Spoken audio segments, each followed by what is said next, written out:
ओम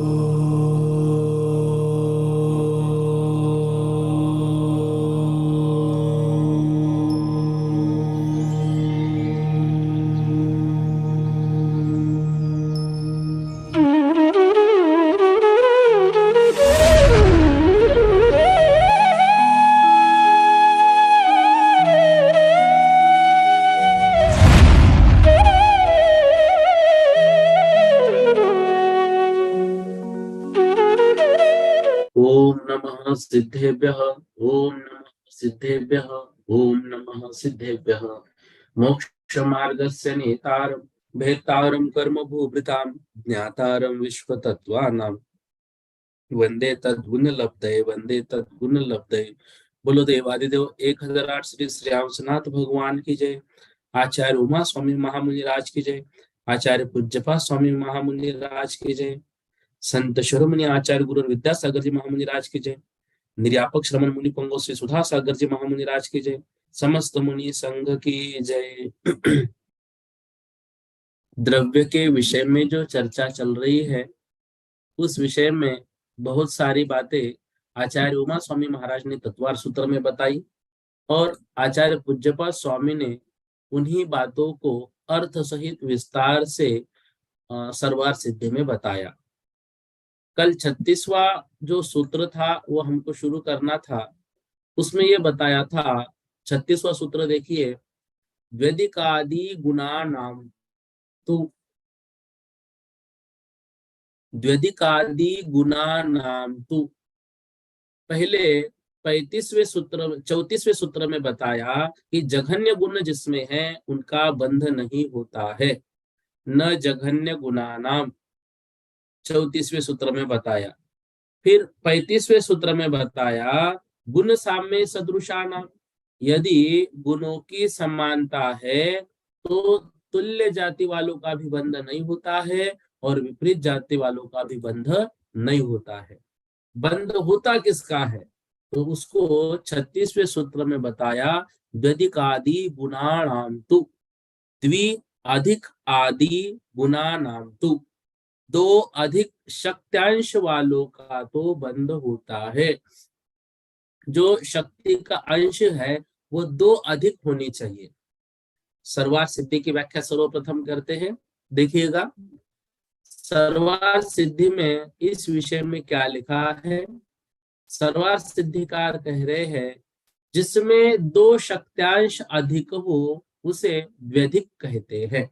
शक्त्यांश कितने अधिक है, शक्त्यांश अधिक है 2, तो जिसमें दो शक्त्यांश अधिक हो उसे द्व्यधिक कहते हैं। शंका, वह द्व्यधिक कौन हुआ, कौन है द्व्यधिक?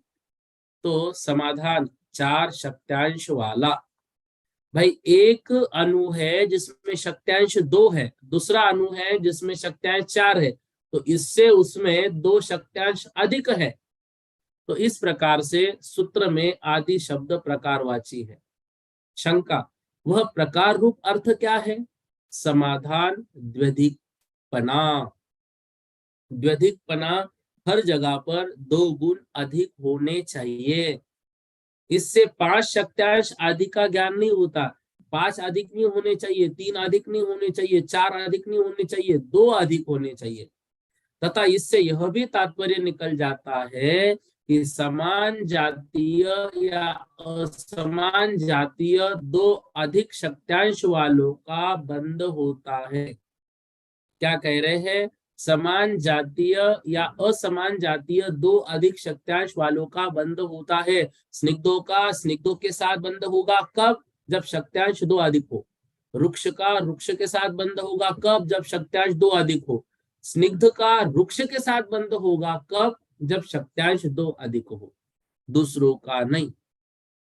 सर्वार सिद्धि में बता रहे हैं जैसे 2 स्निग्ध शक्त्यांश वाले परमाणु का एक स्निग्ध शक्त्यांश वाले परमाणु के साथ, 2 स्निग्ध शक्त्यांश वाले परमाणु का 3 स्निग्ध शक्त्यांश वाले परमाणु के साथ बंध नहीं होगा।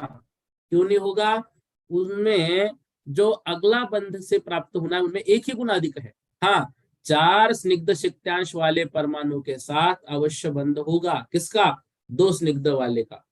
तथा उसी दो स्निग्ध वाले शक्तांश वाले परमाणु का 5 स्निग्ध शक्तांश वाले परमाणु के साथ इसी प्रकार से 6, 7, 8 संख्यात, असंख्यात और अनंत स्निग्ध शक्तांश वाले परमाणु के साथ बंधन नहीं होगा। कुछ भी हो, बंधन नहीं होगा। क्यों? शक्ति 2 अधिक होनी चाहिए। इस प्रकार 3 स्निग्ध वाले शक्तांश परमाणु का 5 स्निग्ध शक्तांश वाले परमाणु के साथ बंध होता है, किंतु आगे पीछे के शेष स्निग्ध शक्तांश वाले परमाणु के साथ बंध नहीं होता। 4 स्निग्ध शक्तांश वाले परमाणु का 6 स्निग्ध शक्तांश वाले परमाणु के साथ बंध होता है। क्यों होता है? ये 4 स्निग्ध शक्तांश वाला है और सामने वाला 6 स्निग्ध शक्तांश वाला है, 2 गुण अधिक है, बंध होता है। किंतु आगे पीछे के शेष स्निग्ध शक्तांश वाले परमाणु के साथ बंध नहीं होता। इस प्रकार यह क्रम आगे भी जानना चाहिए। तथा क्या कह रहे, देखो, 2 रुक्ष शक्तांश वाले परमाणु का 1, 2 और 3 रुक्ष शक्तांश वाले परमाणु के साथ बंध नहीं होता। हाँ, 4 रुक्ष शक्तांश वाले परमाणु के साथ अवश्य बंध होता है।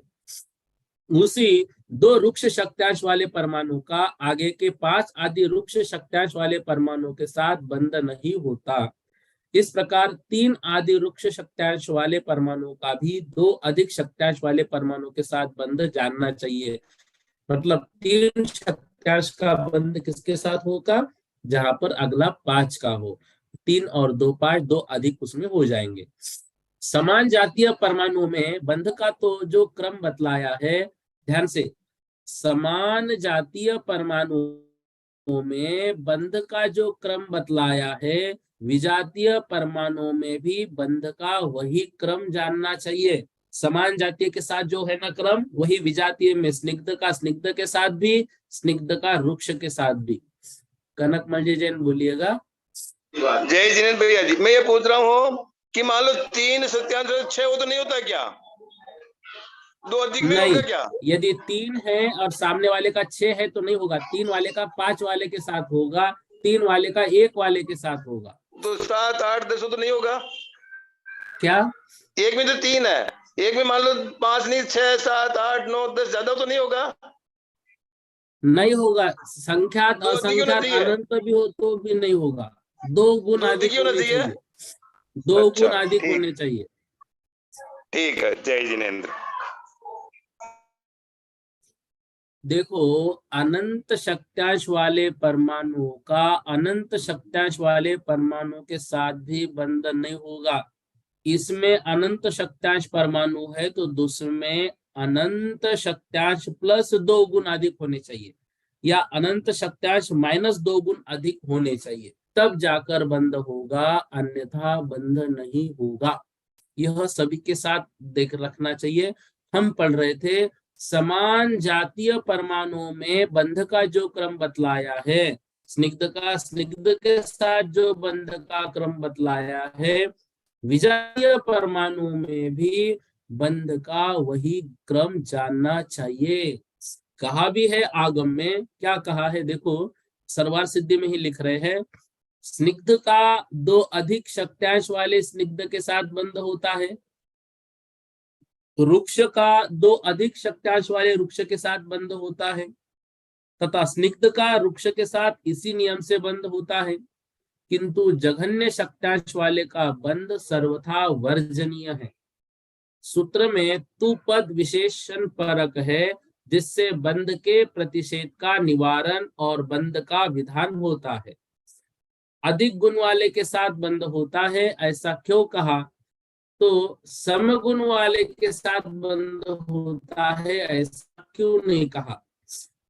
तो अधिक गुण वाला होना क्यों जरूरी है, समगुण वाले के साथ बंध क्यों नहीं होगा? ये तो अगले सूत्र में हमें पढ़ना है। इस सूत्र में क्या क्या बातें बताई, फिर से एक बार समझिएगा। सबसे पहले बताया द्व्यधिकाधि गुणा नाम तू, 2 अधिक गुण होने चाहिए तब बंध हो सकता है। 2 अधिक आदि गुना, द्विधिका आदि है ना, द्वे अधिक आदि, तो 2 अधिक आदि गुण वालों का बंध होता है। दो अधिक गुण वालों का बंध होता है। तो विषम गुण वालों का और तुल्य जाति वालों का सामान्य रूप से बंध का प्रसंग होने पर यहाँ पर क्या व्यवस्था बनेगी ये बताया कि चाहे सजातीय हो चाहे विजातीय हो, विषम गुण वाला बंध को प्राप्त नहीं होगा, उसमें दो गुण अधिक होने चाहिए, दो गुण कम से कम अधिक होने चाहिए। तो दो अधिक गुण आदि शब्द प्रकार अर्थ में है। दो से अधिकता पंच आदि मतलब 5 गुण जो या 10 गुण आगे या 7-8 गुण आगे, ये सब बातें नहीं बनेगी, दो गुण अधिक होने चाहिए। तो यहाँ पर उदाहरण के साथ बताया था, दो स्निग्ध गुण वाले परमाणु का एक स्निग्ध, दो स्निग्ध और 3 स्निग्ध गुण वाले परमाणु के साथ बंध नहीं होगा। 4 स्निग्ध गुण वाले परमाणु के साथ ही 2 स्निग्ध गुण वालों का बंध होगा। इसी तरह से वृक्ष के साथ भी जानना चाहिए, अन्यथा बंध नहीं होगा। स्निग्ध का स्निग्ध परमाणु के साथ और वृक्ष का वृक्ष परमाणु के साथ बंध जो होता है उसे समान जातीय बंध कहते हैं। स्निग्ध का वृक्ष के साथ और वृक्ष का स्निग्ध के साथ जो बंध होता है उसको विजातीय बंध कहते हैं। दोनों में भी दो गुण अधिक होना अत्यंत आवश्यक है, दो गुण अधिक होना अत्यंत आवश्यक है, अन्यथा बंध नहीं होगा। कुमकुम जी जैन बोलिएगा। जय बंधु जी, जय बंधु जी। बोलिए। हाँ पंडित जी, हाँ?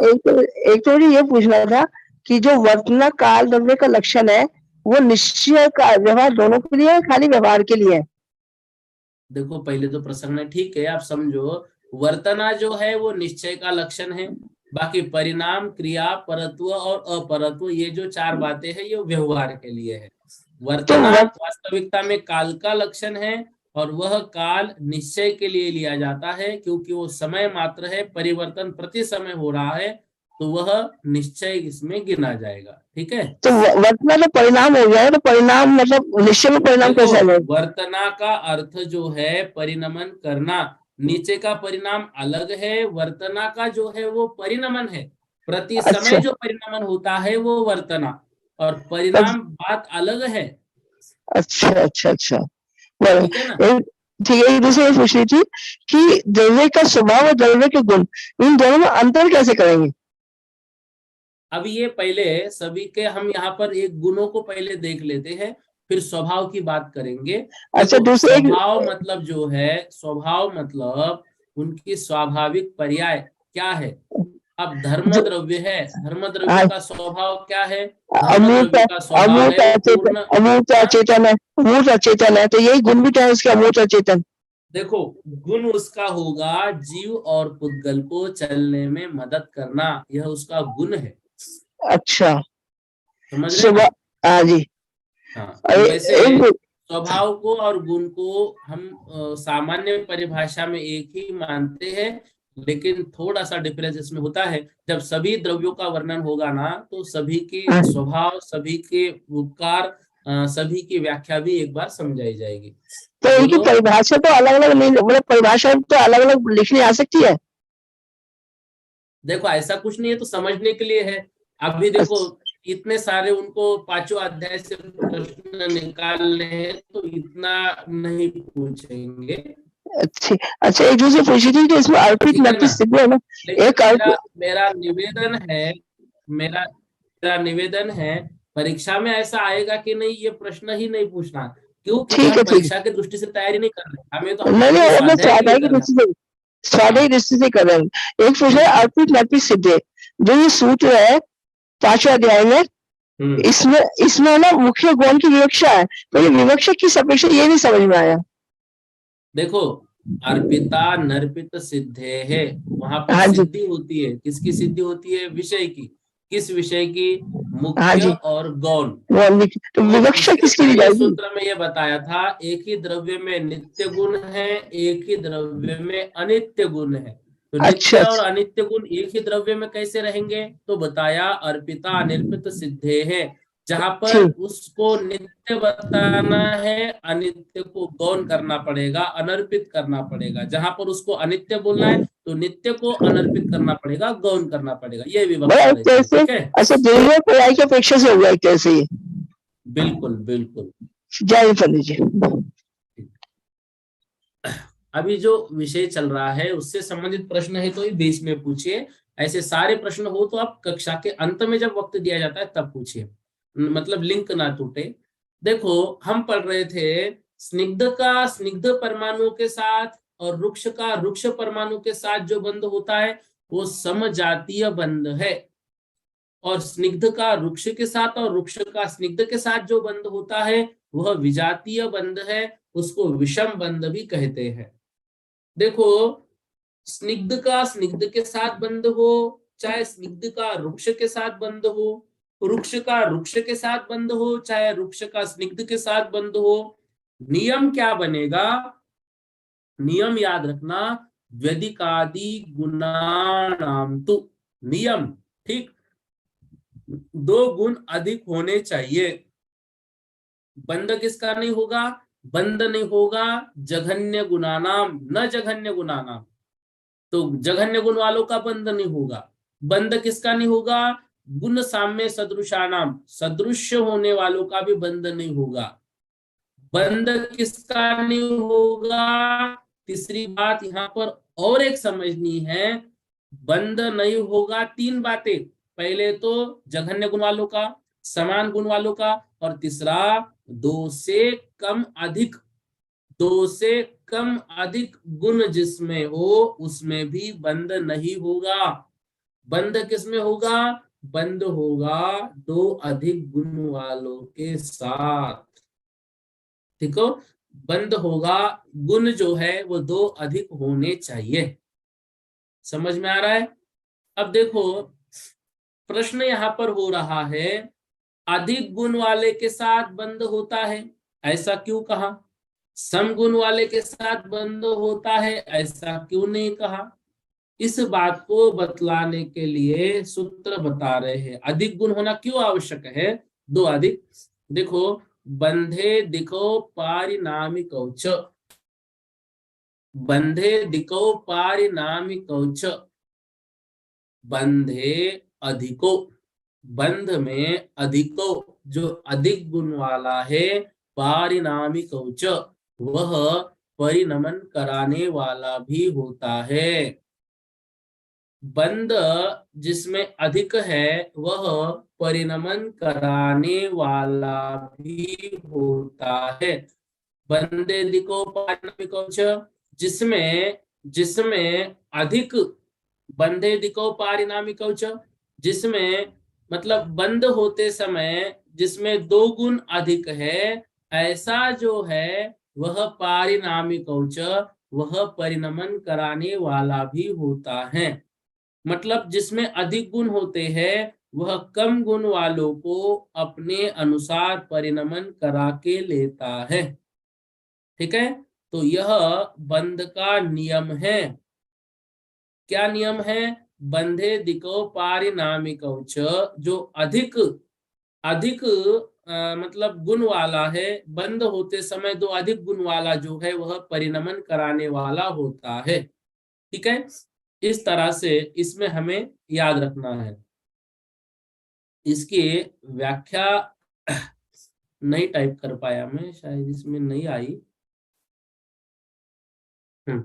बंदे दिको पारिणामिकौ च, इसकी सर्वार सिद्धि की व्याख्या नहीं आई है। देखो कोई बात नहीं, इसमें क्या समझ रहे हैं, इसमें हमें क्या समझना है?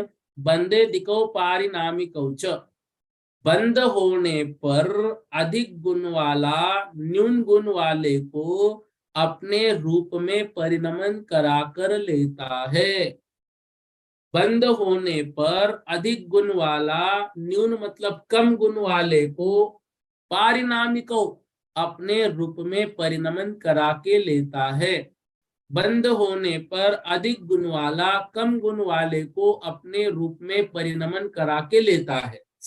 प्रश्न यहाँ पर आया था इस सूत्र के पहले, अधिक गुण वाले के साथ बंद होता है, ऐसा क्यों कहा?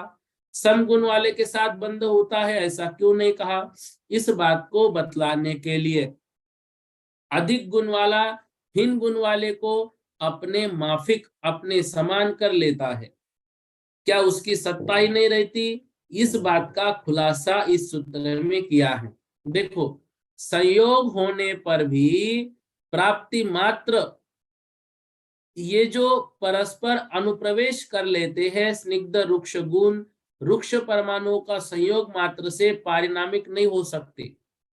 स्निग्ध रुक्ष गुण की शुक्ल और कृष्ण तंतु के समान यदि मात्र प्राप्त ही है, उनमें एक दूसरे की पारिणामिकता नहीं है, तो वह बंध नहीं कहा जा सकता।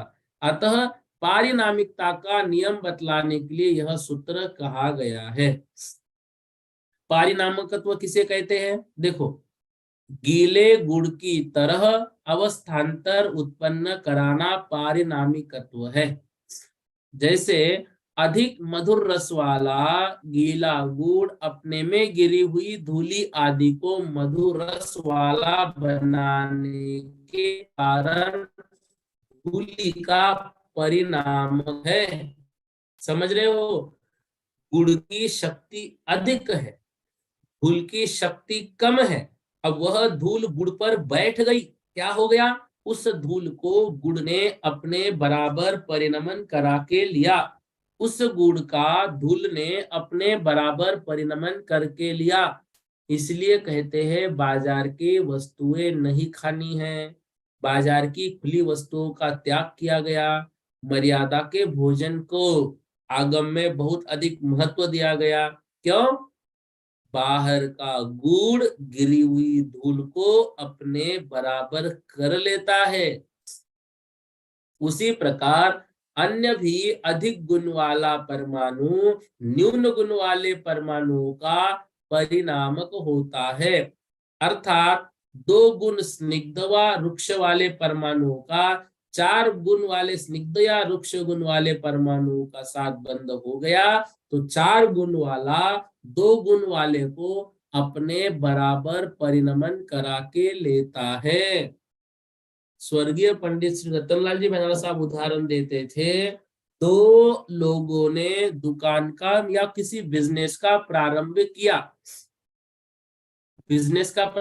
किया, अब 2 लोगों ने, 2 पार्टनर ने मिलकर काम शुरू किया। अब शॉप को नाम किसका देंगे? तो उदाहरण देते थे, 2 में से जिसने अधिक पैसा लगाया वह क्या कर लेता है? अपना नाम दे देता है। क्यों? उसने लागत उसमें ज्यादा लगाई है, तो अधिक लागत वाला कम लागत वाले को अपने अनुसार परिणमन करा के लेता है। ठीक है? तो इस तरह से यहाँ पर जो बंध का प्रसंग चल रहा है, इन बंध के प्रदेशों में स्निग्ध और रुक्ष से परिणमित पौद्गलिक कर्म बंध जो है, उस परिणामक से अपादित परिणाम से ज्ञानावरण आदि कर्म भाव से परिणत पौद्गलिक कर्म 30 कोड़ा कोड़ी सागर आदि तक की स्थिति तक घन परिणामी बंध को प्राप्त रहते हैं, विघटित नहीं होते हैं। क्यों? वे अधिक बंध वाले हैं। क्या गुण वाले, ध्यान से, क्या 2 गुण वाले और 4 गुण अवस्था वाले स्कंद का व्यय होकर नया स्कंद उत्पन्न होता है? कह रहे हैं हाँ। जिस प्रकार शुक्ल और पीत रंग के मिलने पर हरे रंग के पत्र आदि उत्पन्न होते हैं, उसी प्रकार 2 गुण वाली और 4 गुण वाली जो अवस्थाएं थी, उनका व्यय होकर तीसरी 6 गुण अवस्था वाली स्कंद उत्पन्न हो जाती है। सूत्र में गुण शब्द नहीं है, अतः कैसे जाना जाता है कि अधिक गुण वाला कम गुण वाले को अपने रूप परिणमाता है? तो कह रहे हैं गुणों का प्रकरण होने से गुणों का ज्ञान होता है। यहाँ गुणों का प्रकरण है, अधिकों का अर्थ अधिक गुण वाले परमाणु होता है। शब्द के अर्थ की सामर्थ्य से यहाँ अनुवृत्ति कर लेनी चाहिए। अर्थ के वश से विभक्ति और वचन का परिवर्तन कर लिया जाता है। अतः षष्ठी बहुवचनांत गुणानाम इस पद को प्रथमा द्विवचनांत गुणों इस रूप से परिणत कर लिया जाता है। अधिक गुण वाला कम गुण वाले को अपने रूप कैसे परिणमन करा लेता है। कह रहे हैं गीला गुड़ जो है, तो जिस प्रकार अधिक मधुर रस वाला गीला गुड़ अपने में गिरी हुई धूल आदि को मधुर रस वाला बनाने में धूलि का पारिणामिक या परिणामक होता है, उसी प्रकार अन्य भी अधिक गुण वाला कम गुण वाले को अपने रूप परिणमन कराने वाला होता है। क्या हो गया? उसमें गुण अधिक है, उसमें शक्ति अधिक है। ठीक है। कल एक प्रश्न आया था, क्या आत्मा और कर्मों का बंध भी इसी तरह से है? तो उस विषय में चर्चा देखिए। यहाँ बंध की चर्चा करने का प्रयोजन यह है कि आत्मा के योग व्यापार के निमित्त से आत्मा के प्रदेशों में विश्वसोपचित अनंतानंत प्रदेशी स्निग्ध वृक्ष से परिणत पौद्गलिक कर्म बंध को प्राप्त हो जाते हैं। आत्म प्रदेशों पर विश्वसोपचित मतलब उम्मीदवार रूप में अनंतानंत कारमान वर्गनाएं चिपकी हुई है। वे जीव के राग द्वेष का निमित्त पाकर आत्मा के साथ जुड़ जाती है, तो वे पौद्गलिक कर्म बंध जो है वो आत्मा के साथ जुड़ गए। अब उस परिणामक से अपादित परिणाम से ज्ञानावरण आदि कर्म भाव से परिणत पौद्गलिक कर्म 30 कोड़ा कोड़ी सागर आदि तक की स्थिति तक घन परिणामी बंध को प्राप्त होते हैं। भाई आत्मा का भी वो परिणमन कर सकते हैं, करते हैं, कर रहे हैं, और विघटित नहीं होते हैं उतने समय तक उतनी शक्ति उनमें प्राप्त हो जाती है। ठीक है। इस तरह से कर्मों के विषय में लिखा मिलता है। सूत्र क्रमांक 38 देखिए।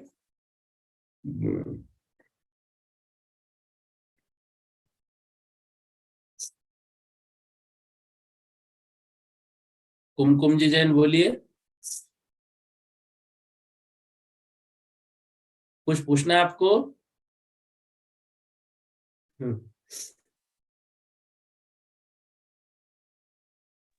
आत्मा के साथ कर्मों का बंध बताया ना अभी आपने। हाँ हाँ हाँ। तो इसमें भी वही मतलब वृक्ष, जैसे वृक्ष तो स्निग्ध का कम ज्यादा का चलेगा, 2 से अधिक का चलेगा? इसमें भी 2 गुण अधिक होने चाहिए। स्निग्ध वृक्ष गुण जो है वो 2 गुण अधिक होने चाहिए, तब वो बंध को प्राप्त होंगे।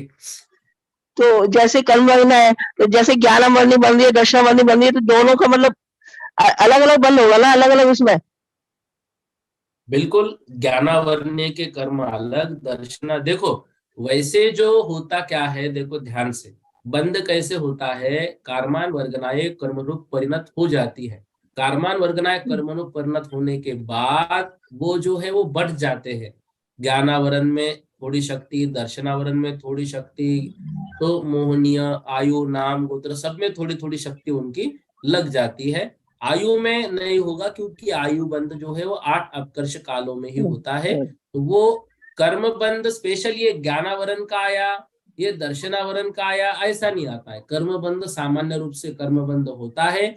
आत्मा में आने के बाद उस समय हमारे जो परिणाम होंगे उसके अनुसार वो अपने अपने स्वभाव को प्राप्त होते हैं। देखो हम स्वाध्याय कर रहे हैं, स्वाध्याय करते हुए हमारे कर्मों का बंध हो रहा है, हमने माना हो रहा है। इसमें वे कर्म बंध जो हो रहा है वह ज्ञानावरण में भी उसकी शक्ति कुछ चली जाएगी। लेकिन क्या होगा, ज्ञानावरण कर्म यहाँ पर जो अभी बंध को प्राप्त होंगे वो मंद परिणामी होंगे, क्योंकि हम स्वाध्याय में लीन है, मन से यदि स्वाध्याय कर रहे हैं। ठीक है ना? नहीं, जैसे हम खाना बना रहे हैं, खाना बनाने में हिंसा हो रही है, अग्नि जल रही है, तो उस समय जो हमारा बंद होगा तो वो उसका वैसा बंद हो जाएगा फिर। देखो प्रत्येक काम को करते समय ध्यान देना चाहिए कि हम क्या कर रहे हैं। हम खाना बना रहे हैं तो हम मन में ये सोचना चाहिए हम शुद्ध भोजन बना रहे हैं, इसलिए बना रहे हैं ताकि ये हमारे शरीर को शक्ति दे। शरीर को शक्ति किस लिए चाहिए? इधर उधर दौड़ भाग करने के लिए नहीं, संसार के सुख भोगने के लिए नहीं। मुझे शरीरम आद्यम खलु धर्म साधनम, शरीर पहला मार्ग है, इसलिए धर्म साधना करने के लिए। तो अपने शरीर को धर्म साधना में लगाने के लिए मैं खाना बना रही हूँ, इस भाव से यदि हम बनाएंगे ना तो बंद तो होगा लेकिन कम होगा। तो मतलब जो ये कर्म के बंद होते हैं तो सागर महाराज इस विषय में बहुत अच्छा उदाहरण देते हैं।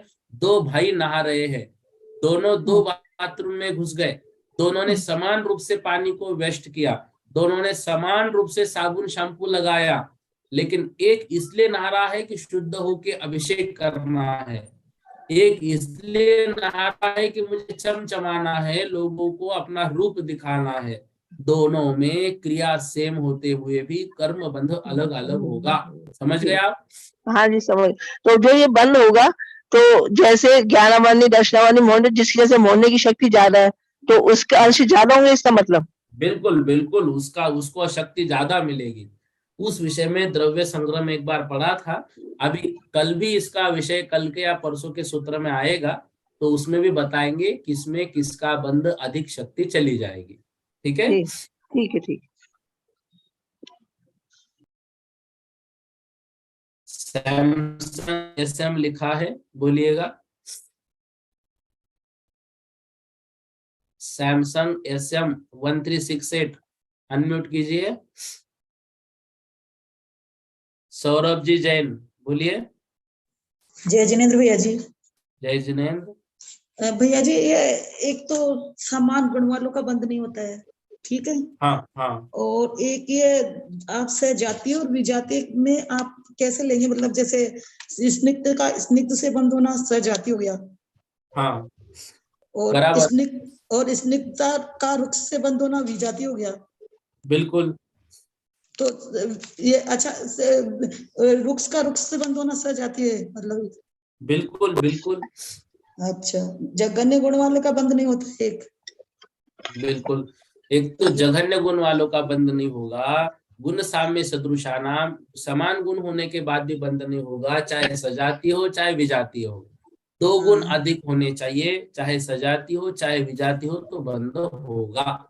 तो दो गुण मतलब उसमें मतलब सजातीय में दोनों में अलग अलग होने से भी दो गुण अलग होने चाहिए, बंद होने चाहिए। बिल्कुल, देखो स्निग्ध का स्निग्ध के साथ बंध हो रहा है, तो दो स्निग्ध शक्त्यांश वालों के साथ चार स्निग्ध शक्त्यांश वालों का ही बंध होगा, दो स्निग्ध शक्त्यांश वालों के साथ तीन स्निग्ध शक्त्यांश वालों का बंध नहीं होगा।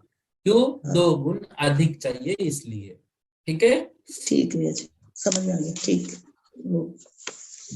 हाँ, सैमसंग SM जो लिखा है, पूछना है आपको कुछ?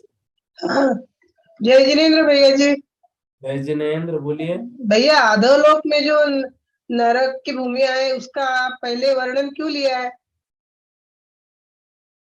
मतलब अधोलोक में जो नरक की ये नारकी की जो पृथ्वी है उसका पहले वर्णन क्यों लिया है? मतलब आपका कहना ये है कि देवगति का वर्णन बाद में किया और नरकों का पहले किया? हाँ, तो ऐसा ही ना? हाँ, देखो, मोक्ष का वर्णन कब करेंगे आचार्य महाराज? 10वें अध्याय में। अच्छा, कब करेंगे बोलो आप? 10वें अध्याय में मोक्ष का वर्णन है क्या? नहीं, नहीं ध्यान नहीं मेरे को। देखो, मोक्ष का वर्णन आचार्य महाराज 10वें अध्याय में करेंगे। तो ये नरकों से मतलब निचली स्थिति से ऊपरी स्थिति तक हमको लाया जा रहा है। क्यों? क्योंकि हम अनादि काल से इसी स्थिति में रचे पचे हैं। यदि हम अधिक देवगति में रहे होते ना तो अभी तक तो हमारा कल्याण हो भी जाता। नरकों में बहुत ज्यादा समय हमने बिताया है, इसलिए अभी तक संसार में है। समझ रहे हो? इसलिए नरकों का वर्णन पहले किया। ठीक है।